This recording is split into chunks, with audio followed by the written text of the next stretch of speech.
இது மகிமை நேரம். மகிமை டிவி நேயர்களுக்கு மீண்டும் என்னுடைய அன்பின் வாழ்த்துக்களை தெரிவித்துக் கொள்கிறேன்.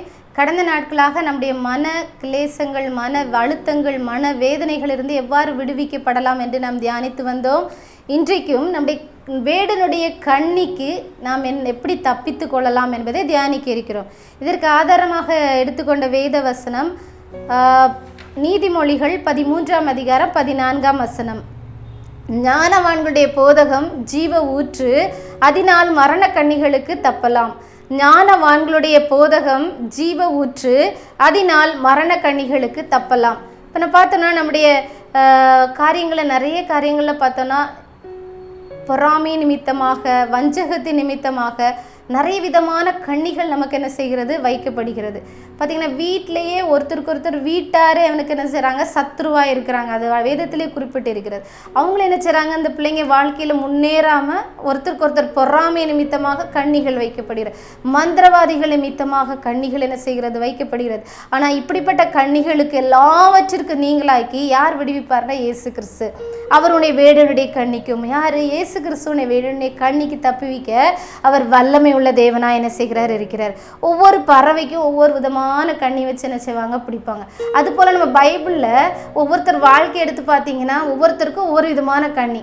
யோசேப்புக்கு பாருங்க, போத்திபார மனைவி வைத்திருந்த கண்ணி பாருங்க, அவனை மேல் போட்டிருந்த சட்டையை வச்சுட்டு அவன் இந்த சயனி அப்படின்னு சொல்கிறான். அப்படி சொல்லிச்சுன்னா அவனுக்கு ஒரு கண்ணி வைக்கிறான்.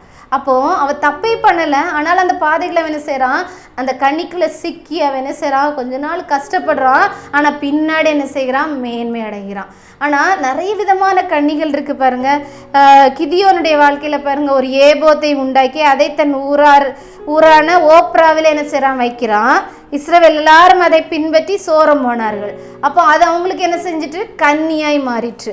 அதுக்கு பாருங்கள், சிலவங்க பண ஆசை, இந்த பண ஆசை நிமித்தமாக நிறைய காரியங்களில் தப்பு பண்ணிடுவாங்க. அந்த பண ஆசை எல்லா தீமைக்கும் என்ன செய்கிறது, வேறாக இருக்கிறது. சிலவங்க தன்னுடைய இச்சை அடக்கம் இல்லாதனால தங்கள் இச்சைகளை விழுந்து போய் வேசித்தனம், விபச்சாரத்தனத்தில் மாட்டிக்கலாங்க. சிலவங்க மதுபானத்துக்கு என்ன செய்கிறாங்க, அடிமையாகிறாங்க. இப்படி ஒவ்வொரு சின்ன சின்ன அங்கங்கே கண்ணிகளுக்கு நம்ம என்ன செய்கிறோம், அப்படியே நம்ம சில நேரம் தப்பிச்சிருந்தோம், சில நேரம் சிக்கி கொள்ளுகிறோம். அப்போது நம்ம இப்படிப்பட்ட சிக்கி கொள்ளாமல் இருப்பதற்கு நாம் என்ன செய்ய வேண்டும் அப்படின்னா, ஞானவான்களுடைய போதகம் தான் ஜீவ ஊற்று. அப்போது நிறைய நேரம் நமக்கு சிலவங்க ஆலோசனை கொடுக்கும்போது நம்ம என்ன செய்வோம் அப்படின்னா, உதறி தள்ளிடுவோம். ஆமாம், உங்களுக்கு வயசாயிட்டு, நீங்களாம் அந்த காலத்தில் உள்ளவங்க, இப்போ உள்ள டெக்னாலஜி உங்களுக்கு தெரியாது அப்படின்னு சொல்லுவோம். அப்போது அந்த டெக்னாலஜிலாம் தெரியாமல் இருக்கக்கூடிய காலத்திலே இயேசு கிறிஸ்து என்ன செய்கிறார், நிறைய காரியங்களை கற்றுக் கொடுத்துருக்கிறார். இப்படிப்பட்ட காரியங்களை இவ்வாறு வர வேண்டும். அப்போ அந்த வேத வசனத்தின் மூலமாக உங்களுக்கு போதிக்கும் போது அது ஒரு ஜீவ ஊற்று. இதனால் நம்ம எதுக்கு தப்பித்து கொள்ளலாம், மரண கண்ணிகளுக்கு தப்பித்து கொள்ளலாம். அவன் சொல்கிறான் பாருங்கள்,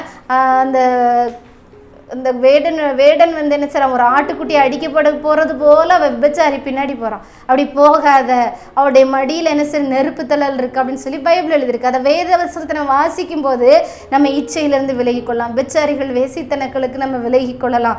அப்புறம் யோசேப்பின் வாழ்க்கையின் மூலமாக அதை நம்ம என்ன செஞ்சுருக்கோம், கற்றுக்கலாம். அதை உதறி தள்ளிவிட்டு என்ன செஞ்சிருப்போம், ஒரு நாள் பண்ணால் போதும், நம்ம அடுத்த நாள் திருந்திடலான்னா திருந்த முடியாது.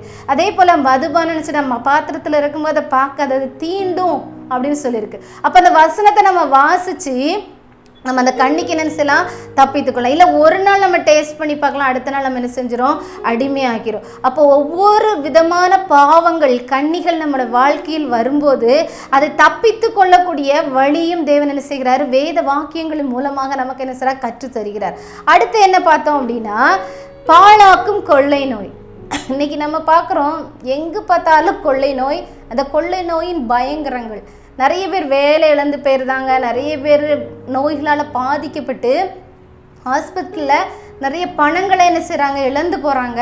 அவங்க சேமித்து வைத்ததெல்லாம் அப்படியே கரைஞ்சி போயிடுது. அவங்க ஒரு பிளான் பண்ணி, இது என் பிள்ளைக்கு நான் சேர்த்து வச்சுருக்கேன் அப்படின்னா அதெல்லாம் கொண்டு அந்த ஜீவனை காப்பாற்றுறதுக்கு இது பற்றாமல். அப்போ இந்த பாழாக்கும் கொள்ளை நோய், கடைசி காலங்களில் கொள்ளை நோய்களுடைய தாக்கங்கள் அதிகமாக இருக்குன்னு சொல்லி வேதத்தில் எழுதியிருக்கு. ஆனால் அந்த கொள்ளை நோய்கள் யாரை தாக்காது அப்படின்னா, இஸ்ரவேல் மக்கள் பாருங்கள், எகிப்து மக்களுக்கு 10 விதமான கொள்ளை வியாதி, அந்த வாதைகள் இருந்துச்சு.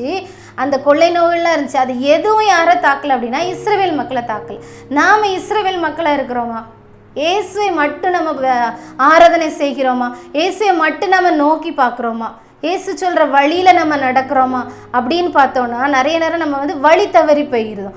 பிசாசு வைக்கிற சின்ன சின்ன சின்ன கண்ணிகளை நம்ம சிக்கி என்ன செய்கிறோம் அப்படின்னா, நம்ம இஸ்ரவேலராக இல்லாதபடி ஒரு எகிப்தியராக நம்ம என்ன செய்கிறோம், பிரஜாதியான மக்கள் நடந்து கொள்கிற எல்லா விதமான கண்ணிகளை நம்ம என்ன செய்கிறோம், சிக்குண்டு போகிறோம். நம்ம நமக்கு கடவுளுக்கு மிஞ்சினதாக நிறைய காரியங்களை முன்னாடி கொண்டு வச்சு அதை விக்கிரமாக நம்ம வணங்கி நம்ம என்ன செய்கிறோம், தேவனே நம்ம அவமதித்து புறக்கணித்து விடுகிறோம். அப்போ தேவனுக்கு நமக்கு உதவி செய்ய முடியலை. அப்போ இப்பேற்பட்ட கடைசி கால கொள்ளை நோய்க்கும் மரண கண்ணிகளுக்கும் தேவன் மட்டும்தான் நம்மளை என்ன செய்ய முடியும், விடுவிக்க முடியும்.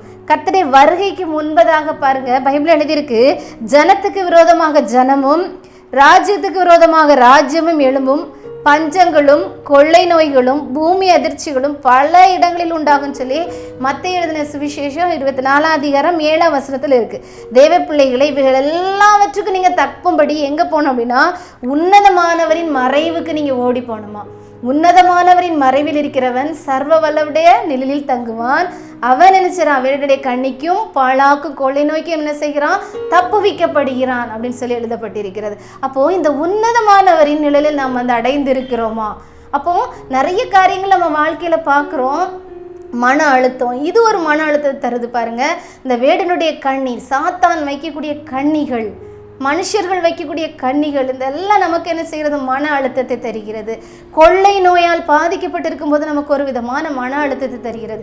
இதிலிருந்து தேவன் நம்மை தப்புவிக்க அவர் வல்லமுள்ள தேவனாக இருக்கிறார். இதற்கு ஆதாரமாக நம்ம பார்த்தோன்னா, யாத்ராகம புஸ்தகத்தும் 9:15 என்ன செஞ்சிருக்கு அப்படின்னா, எங்க கொள்ளை நோய் இஸ்ரவேல் ஜனங்கள் தங்கியிருந்த கோசோன் நாட்டிலே என்ன செய்யல, வரவே இல்லை.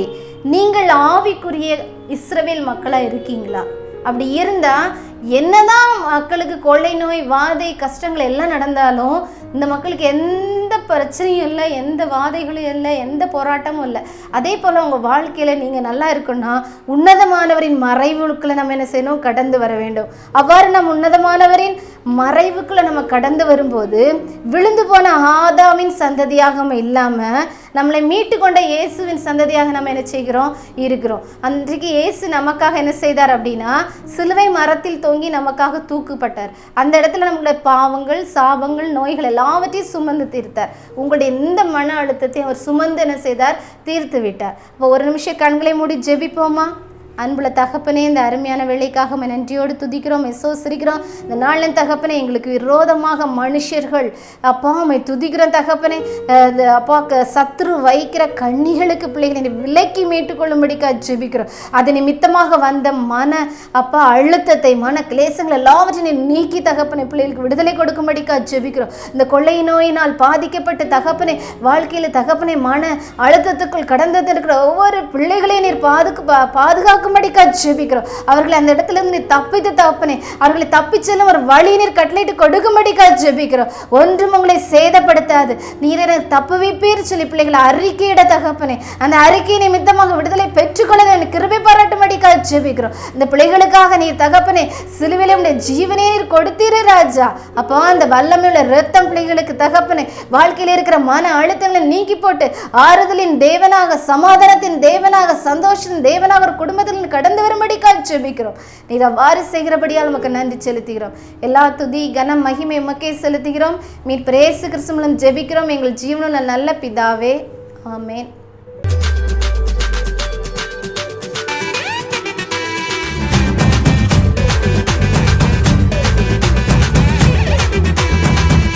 மகிமை மகிமை